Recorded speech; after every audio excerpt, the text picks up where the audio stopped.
And welcome to our Merit Moment. For those of you who haven't met me, I'm JB Howard, and as promised, each of these weekly Merit Moments are going to come with a Howard Homestead update. Over the last week, animal care has been in full swing, with the alpacas and the llamas getting their worming shots and a toenail trim even. So a little bit of a manicure or pedicure there, I should say. The barn is being cleaned and cleaned out and organized. Quite frankly, I'd just be happy to be able to walk from the front door to the back door of the barn if at all possible. Flowers are being harvested, and finally tomatoes are being combined with fresh peppers, onions, herbs, and even some crushed red pepper to be canned and turned into spaghetti sauce. So Krista's had a busy week at the house. So with all that, let's switch some gears. We're talking today about the Secure Act as it exists and what is being proposed in Congress right now concerning retirement savings. SECURE stands for Setting Every Community Up for Retirement Enhancement Act. It was approved by Congress in December of 2019, went into force January of 2020 last year. Obviously, last year was a little bit of a blur for all of us, so I think this wasn't quite apparent how this affected us. So what was the goal of the act? Due to disappearing pensions and issues with Social Security, the government seemed to decide they needed to help people gain access to retirement accounts so that less of the elderly outlive their savings. That's their idea or motivation behind the act. At least it appears on the surface. That said, there's a few things they added to the Secure Act that seem to be helping out the government as well. So we're going to try and cover all of that. Remember, when we're dealing with the assets that the government created, there will always be some kind of a catch. All right.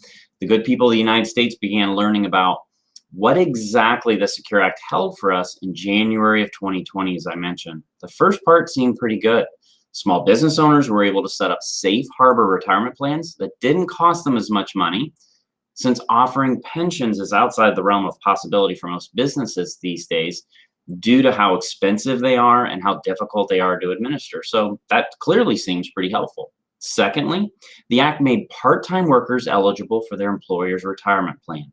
Third, the Secure Act moved back the required age for the RMD, or the required minimum distributions on traditional IRAs. It used to be 70.5, and the Secure Act pushed that age back to age 72. If you'll remember from our discussion about IRAs, the RMD is the amount you absolutely must withdraw from your traditional IRA every year in order to start paying taxes on the money. If you don't remember, you can check out our blog from last week. It breaks down the chat we had about IRAs, so you can use that as a resource if you're confused about the RMD. Back to the Secure Act. So fourthly, it gives traditional IRA owners the ability to help making contributions to the IRA or their 401k for their entire life with no end date. Fifthly, it allows 401k plans to offer annuities, which are a savings plan that are at insurance companies with some form of guarantee. So here we have the government admitting that annuities are actually a viable planning tool. So that's positive news. We'll talk about annuities in our breakdown of protected income strategies next week. So I'm not going to elaborate about that at the moment. And finally, we've reached the point where we can talk about the catch, as far as I see it.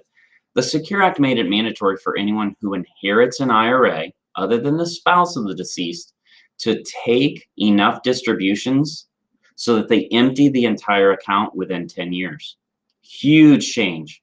And the one that people would set up their IRA to become an inheritance vehicle for, we're very shocked about. So the ramifications are huge.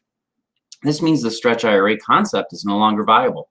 For example, if I pass away and my son, who's 16 now, is 40 years old, leave him an IRA, that would pass on to him and he would have to take RMD from the account each year, but he'd get to do those calculations as a 40-year-old. Then he'd be able to leave the majority of the money in the account to grow and compound tax deferred. In short, he could have a stream of income for life on that inherited account. Now, not an option, no longer a possibility. The IRA has to be completely empty within 10 years. The motivation behind that is the fact that he has to pay the full amount of taxes due on those distributions over that 10 years. So we've covered what the Secure Act originally accomplished. We can move on to what has now already become known as Secure Act 2.0. This is a proposed bill that has bipartisan support in Congress. It's already passed the House Ways and Means Committee, but there's Not yet a date set for Congress to vote on it. There's many people who hope it'll be passed before the end of the year, so we're keeping a watch on this one. According to Think Advisors, Melanie Waddell, Secure 2.0 raises the required minimum distribution age from 72 to 75 over the next 10 years, expands automatic enrollment in retirement plans, and enhances 403B plans. Specifically, Secure 2.0 increases the RMD age to 73 starting January 1 of next year, 2022, to 74 starting on January 1 of 2029, and 75 starting on January 1 of 2032. In the proposal, the RMD is moving again, obviously. We're changing it from 70.5 to 72 and now on to 75. That's the first big change. Yet many retirement experts wonder why they're even keeping the RMD when they continue to move it back further and further. Plus, they've closed off the option again of the stretch IRA. Keeping an RMD with a moving target seems unnecessary and at the very least confusing. Other notable changes are that employers will be required to automatically enroll their employees in 401ks, and the automatically open plans will be set to automatically take a contribution of at least 3%, and that will be set to increase every year by 1% until it reaches 10%, again, automatically. Now, employees would be able to opt out or change the contribution amounts, but every employer would set this up and would run it unless the employee changed something. So again, I use the word automatic several times. That's what it would be. So there's provisions that allow for more annuity options, but we're talking about annuities next week, and we'll get into that more at that point. However, it's worth noting that the government's realized annuities can be important when it comes to securing retirement income that'll last. There are also provisions that allow a new type of ETF, exchange traded fund, that's insurance dedicated. We'll keep an eye on that and try and translate what that is and what that means as these things go before Congress in the final vote.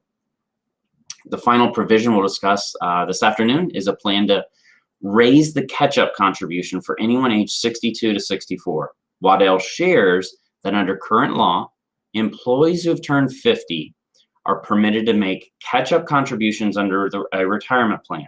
The limit on catch-up contributions for this year, 2021, is $6,500, except in the case of simple plans for which the limit's $3,000.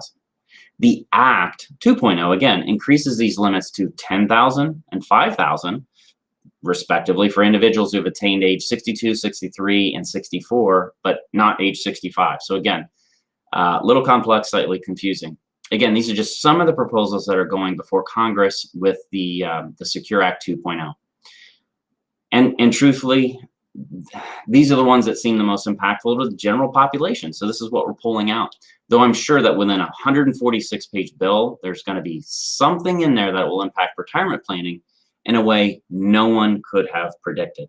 That's how these bills work. Hopefully that will be for a positive impact, an impact for the better, but we just never know. We'll be keeping an eye out and reviewing this information coming to us as quickly as we can. And when we find out more, certainly we'll be willing to put out an update like we are today. So if you want to read the full bill, I'll have a link posted below this live Merit Moment. Thanks for watching today, and I hope to see you back here next week when we discuss pensions, bonds, and annuities to see where these assets or strategies currently stand for retirement savers and investors. Have a great day, and thank you so much again for joining me for 9 minutes on a Thursday. Have a great day.